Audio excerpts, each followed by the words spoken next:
Police Minister Bheki Cele is visiting the scene of Monday's mass shooting in Khayelitsha.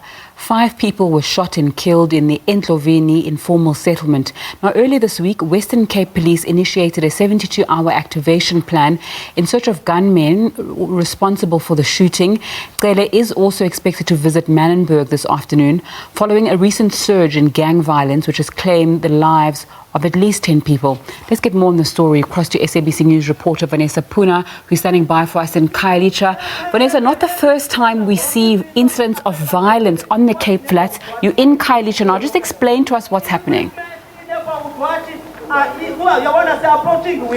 Yes, good afternoon to you. Rightfully so, it's not the first time we've seen violence, and certainly not the first time we've seen incidents of mass shootings in areas such as Khayelitsha. At the moment here in Endlovini, New Monobisi Park, just a few meters behind me on a hill over there, is of course the scene where on Monday 5 people were shot and killed, one of them a woman, and a 72-hour action plan or activation plan was then activated by police. That of course brings together the various role players, from detectives to all the spheres within the police to try and bring the perpetrators to book. Now this morning when we got here to New Monobisi Park, I can tell you there's a high police visibility. There are metro police, law enforcement, as well as various organizations, including representatives from the NPA, provincial government and so on. And what's taking place at the moment is really a community meeting, and in Bizo.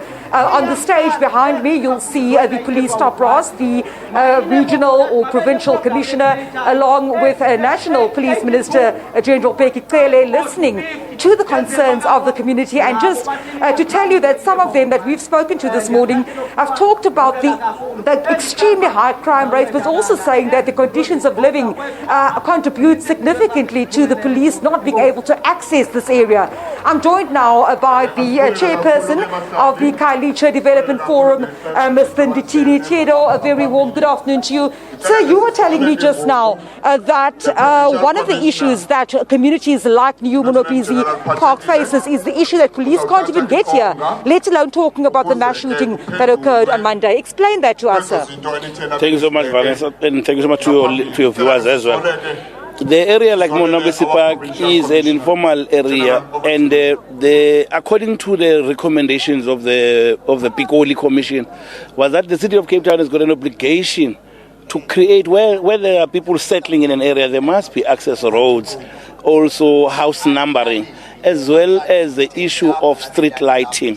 The community in this Imbizo, supposedly a crime Imbizo, but the majority of the people here are calling for the electrification of this particular area.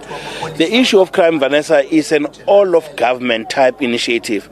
It is just an excuse to want, when an happening like this one has occurred, then you want to just shift blame and say subs this, subs that. There are a lot of other social issues that need to be addressed that can make the place policeable.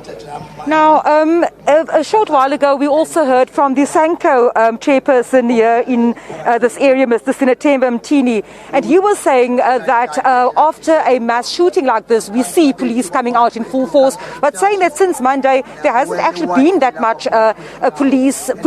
visible policing in the area, and that of course includes members of the law enforcement and so on. At this stage, we know that Minister Cele is about to address the community here after he's heard from the concerns. I see that the provincial commissioner is on the stage at the moment, and we also know that there's been a flare-up of gang violence in other areas such as Manenberg, also due to be visited by the minister this afternoon. Is that a sentiment that you share as the KDF? What would you like to see? And it's not the first time a mass shooting has taken place.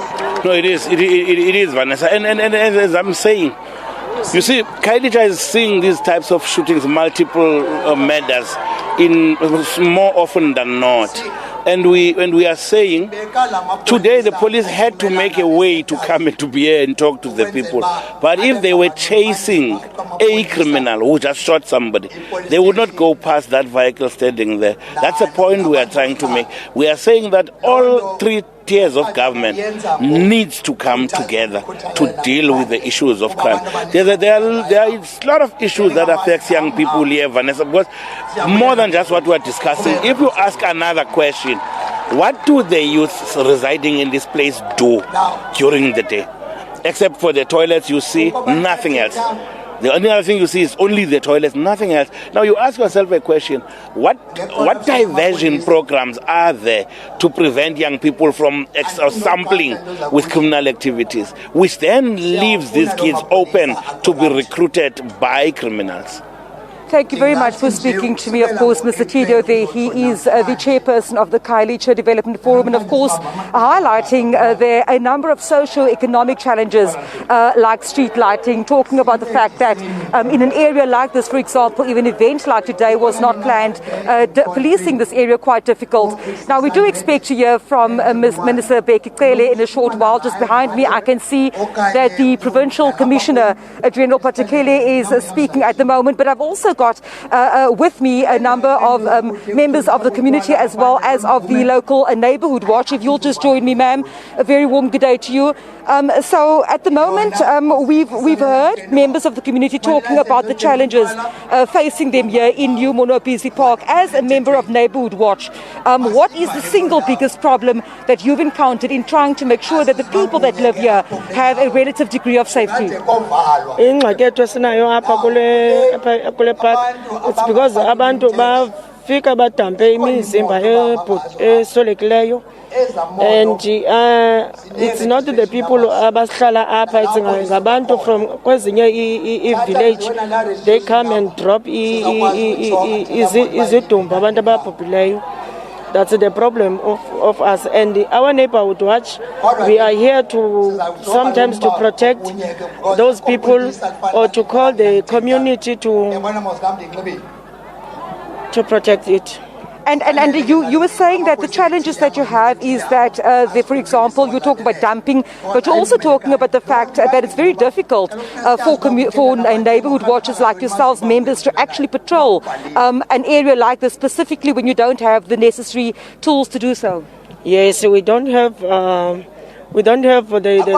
paper sprays. Let me say the paper spray. You don't have the safety boots to walk in this place. As you see, we don't even have the coat or something to wear so that we can, if the rain is coming or we don't have all those stuff. Equipment. Thank you so much for speaking to us. Nzinga, I'm going to leave it there for now, just some of the concerns of the community, and we'll get back to you once we heard what Minister Cele has to say to this community and in Manenberg later on this afternoon.